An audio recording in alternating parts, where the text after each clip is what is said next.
Era un martes en la noche. Mi esposo estaba en la ducha. Su teléfono vibró sobre la mesita. Una vez, 2 veces, 3 veces. No era mi costumbre contestarlo.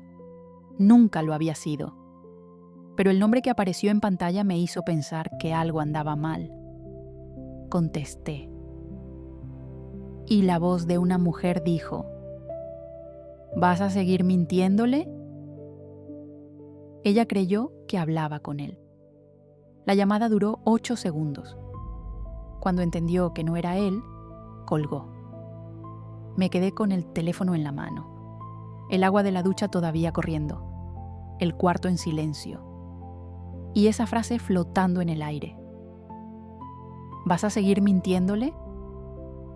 No le dije nada esa noche, ni esa noche ni las siguientes, porque algo en mí necesitaba saber primero cuánto llevaba sin saber.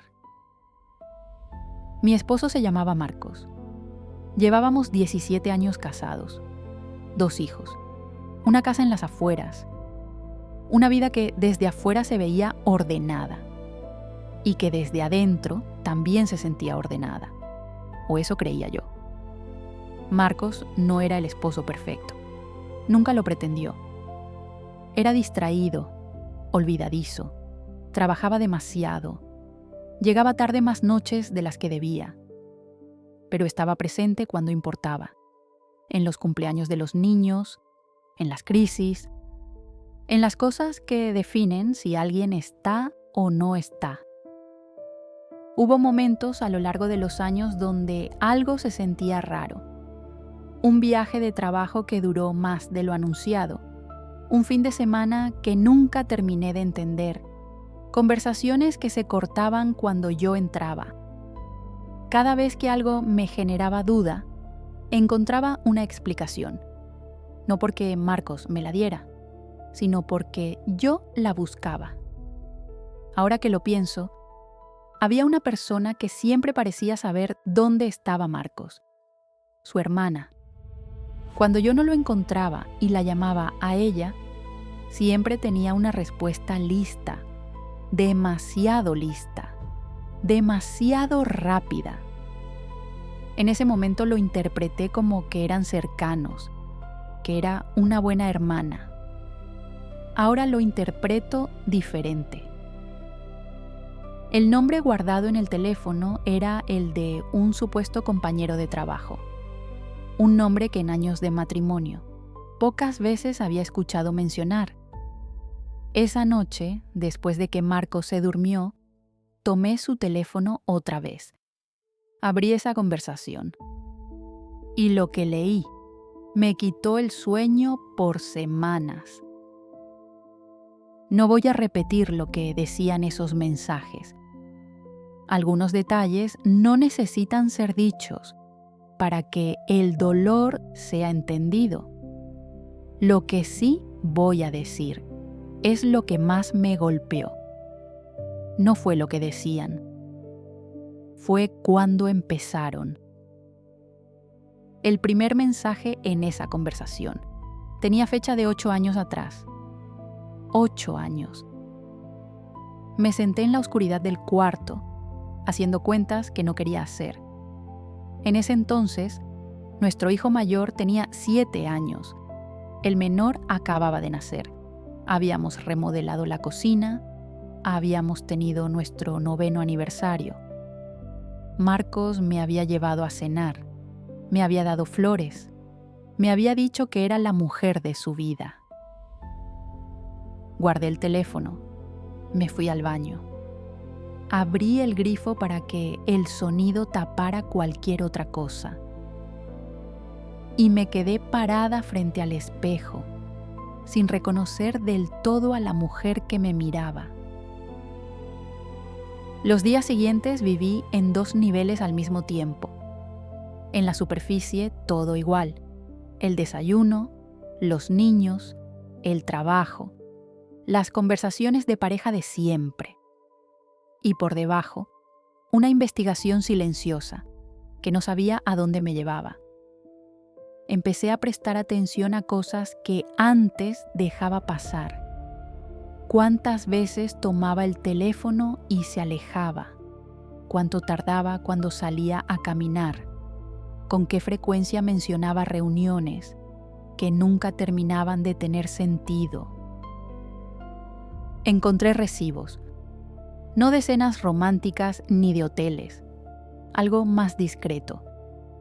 Un parking en un barrio que no era el suyo, una farmacia a 20 minutos de casa, cuando teníamos 1 a 2 cuadras, una floristería en una fecha, que no era mi cumpleaños ni nuestro aniversario. Una tarde, mientras Marcos estaba en el trabajo, revisé la cuenta compartida del banco. Había pagos recurrentes, a un servicio que yo no conocía, todos los meses, durante 3 años. Busqué el nombre en internet.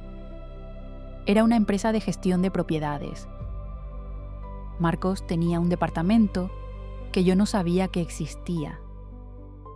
Me quedé con esa información 3 días antes de poder hacer algo con ella. 3 días en que serví la cena, ayudé con la tarea, dormí al lado de ese hombre. Como si nada. Fui al departamento un miércoles, mientras Marcos estaba en la oficina, mientras los niños estaban en el colegio. Era un edificio normal, 4º piso, puerta beige. No tenía llave. Me quedé parada frente a la puerta. Y entonces escuché algo adentro. Una voz de niño, preguntando algo. Una mujer respondiendo. Risas pequeñas. Por un segundo pensé en mi hijo, porque sonaban casi de la misma edad. Había una bicicleta pequeña apoyada en la pared del pasillo, stickers en el casco, un nombre escrito con plumón. No leí el nombre. No quise leerlo. Había dibujos pegados en el vidrio de la puerta, de esos que hacen los niños en el colegio, soles, casas, figuras con círculos por cabeza. Alguien los había puesto ahí con cuidado, uno al lado del otro, como quien decora un hogar. Ese lugar no era evidencia, era una casa. Me fui sin tocar la puerta. Caminé hasta el metro, me senté en el andén y esperé no sé cuántos trenes, sin subirme a ninguno, porque lo que acababa de entender era demasiado grande para procesarlo de pie. No era un amante, era otra familia. Y mi esposo llevaba años, yendo y viniendo entre las dos, como si eso fuera posible, como si ninguna de las dos fuera a enterarse nunca. Esa noche llegué a casa antes que Marcos. Puse la cena, ayudé con la tarea, me senté a la mesa con mis hijos y comí como si el mundo siguiera siendo el mismo, porque todavía no sabía cómo decirles que no lo era. Esa semana descubrí que Marcos no era el único que sabía, y eso cambió todo de una manera que no esperaba. La hermana de Marcos, años de cuñadas, cenas de domingo, vacaciones juntas. La llamé con una excusa cualquiera, solo para escuchar su voz, para ver si algo en ella me decía algo. Y lo dijo, no con palabras, con un silencio de medio segundo, cuando yo mencioné el nombre del barrio. Un silencio que duró menos de un segundo, pero que lo decía todo. Le pregunté directamente si sabía algo. Dijo que no. Le dije que ese silencio no sonaba a no saber nada. Hubo una pausa larga y me dijo, no es mi lugar hablar de esto. Colgué y supe que no era solo Marcos, que había personas a mi alrededor que eligieron quedarse calladas. Esa noche, cuando los niños estaban dormidos, le dije a Marcos que necesitaba hablar. Se sentó en el sofá, con esa cara suya de no saber qué viene. Le pregunté quién era la mujer del departamento del cuarto piso. El color se le fue de la cara, despacio. Me dijo que no sabía de qué hablaba, que ese barrio lo conocía de un cliente, que podía explicarlo. Le dije que ya había ido, que me había quedado parada frente a la puerta, que había escuchado al niño. Silencio. Intentó decir algo más. Se detuvo. Y entonces hizo algo que no esperaba. Se quedó callado. Le pregunté cuánto tiempo llevaba. Me dijo que 8 años. Le pregunté si había un niño. Sí. Le pregunté cuántos años tenía el niño. Y cuando me respondió, entendí algo que me tardó semanas en procesar. Ese niño había nacido el mismo año que nuestro hijo. El mismo año. Mientras yo estaba embarazada de nuestro primer hijo, Marcos también esperaba un hijo con otra mujer. No dije nada durante mucho tiempo. Marcos tampoco.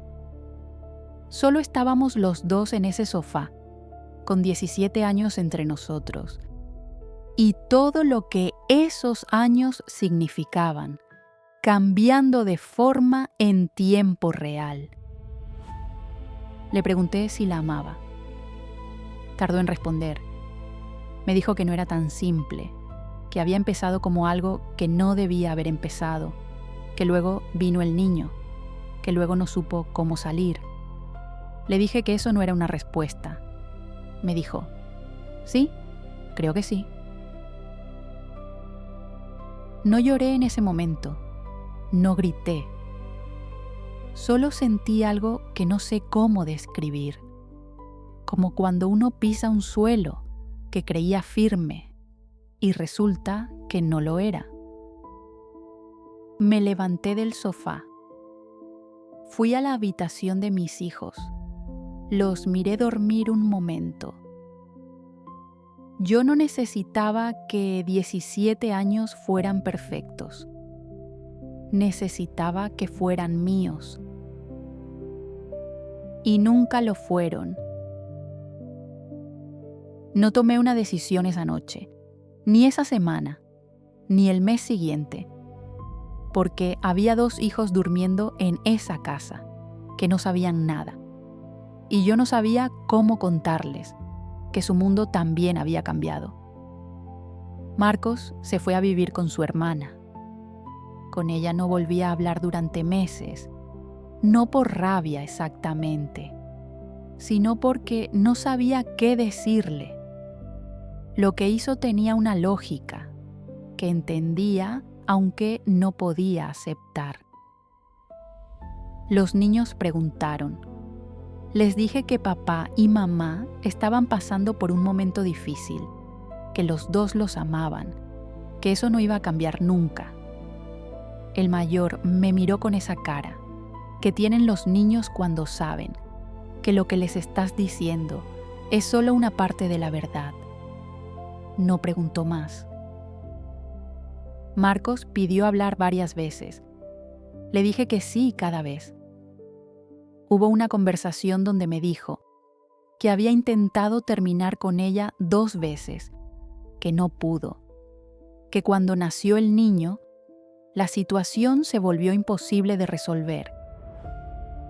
Le pregunté si alguna vez pensó en decirme la verdad. Me dijo que sí, muchas veces, que se había convencido de que hacerme daño no valía la pena si podía evitarlo.